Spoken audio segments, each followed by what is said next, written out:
আসসালামু আলাইকুম বন্ধুরা, বোয়াল মাছ আজকে রান্না করব ঝাল টক। প্রথমে মাছটা নুন ঝাল হলুদ দিয়ে মাখিয়ে নেব। মাখিয়ে নেওয়ার পরে এটা ভেজে নেব। আমি ফ্রাই প্যানটা চুলার উপর দিয়ে দিব। এখন তেল দেব।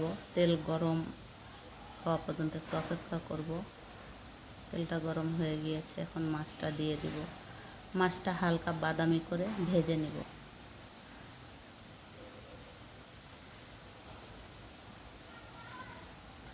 মাছটা এখন উল্টিয়ে দেব। মাছটা প্রায় ভাজা শেষ, ভাজা হয়ে গিয়েছে। এখন কড়াই বসিয়ে দেব।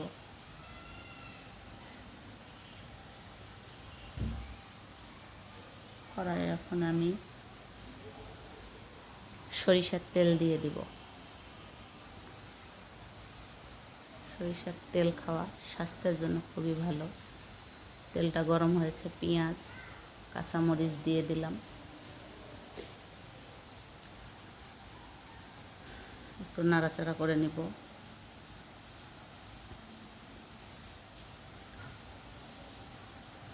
আপনারা মাছের এই টক ঝালটা বাসায় রান্না করবেন।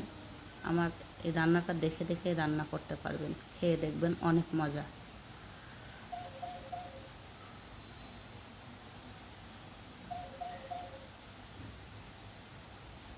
এখানে আমি এখন নুন হলুদ শুকনো মরিচের গুঁড়ো, আদা রসুন বাটা ও গরম মশলা সবগুলি সঙ্গে মিক্সড করব, দিয়ে দেব। আমি একটু ঝাল বেশি খাই, এই জন্য একটু ঝালটা বেশি দিয়েছি। আপনারা যতটুকু খাবেন পরিমাণে ততটুকুই দিয়ে দেবেন।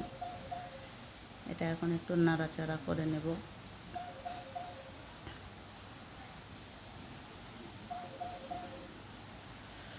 ভালো করে মিক্সড করে নেব। মশলাটা কষানোর উপরই তরকারির টেস্ট আসে।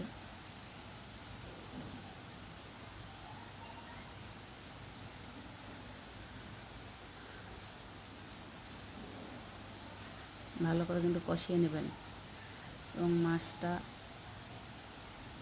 লবণ দিয়ে পরিষ্কার করে নেবেন, তাহলে মাছের গন্ধটা আর থাকে না। আমি পানি অ্যাড করে দেব। এখানে পানি অ্যাড করার পর একটু নাড়াচাড়া করে দেব, মশলাগুলো যেন দলা বেঁধে না থাকে।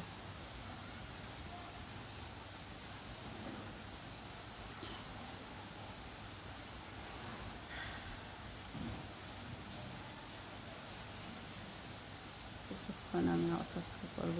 এরপর টকটা দিয়ে দিলাম। আমের টক এটা। আপনারা যদি বেশি খান বেশি দিবেন, কম খেলে কম দেবেন। তবে মিডিয়াম টক হলে বেশি মজা লাগে।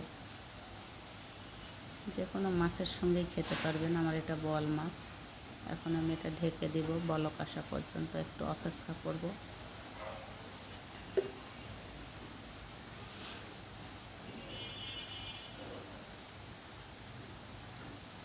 মশলাটা প্রায় কষানো শেষ। এখানে আমি এখন ভালো করে নেড়ে চেড়ে মাছ অ্যাড করে দিব। সব মাছ দিয়ে দেব এবং সুন্দর করে নাড়াচাড়া করে মশলাগুলো মিক্সড করে দেব।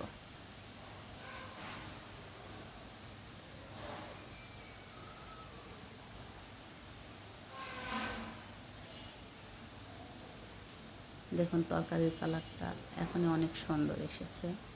আপনারা আমার এই ভিডিও দেখে অবশ্যই বাসায় ট্রাই করবেন, তাহলে আপনারাও রান্না করতে পারবেন। যারা রান্না করতে পারেন তারা এমনিতে দেখলেই পারবেন, আর যারা নতুন তারা এই ভিডিও দেখেও রান্না করতে পারবেন।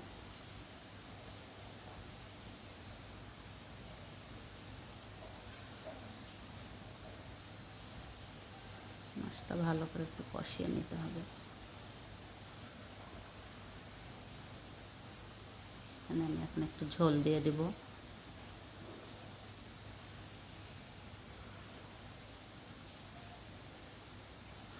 আরও একটু আমার এখানে ঝোল দিতে হবে। বলক আসা পর্যন্ত আমরা অপেক্ষা করব। আর একটু সময় লাগবে, তাহলে আমার রান্নাটা শেষ হয়ে যাবে। এই তো বলক এসে গিয়েছে, একটু নাড়াচাড়া করে দিব।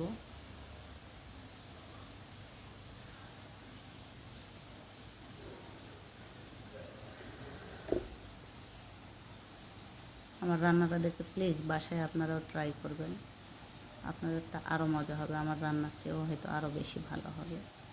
আমার রান্নাটা প্রায় শেষের দিকে।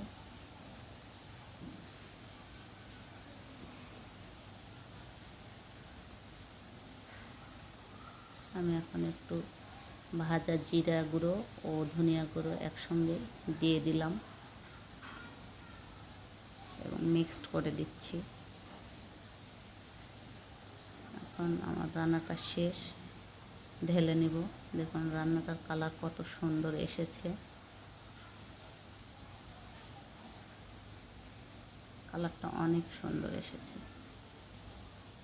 আপনারা অবশ্যই অবশ্যই বাসায় ট্রাই করবেন।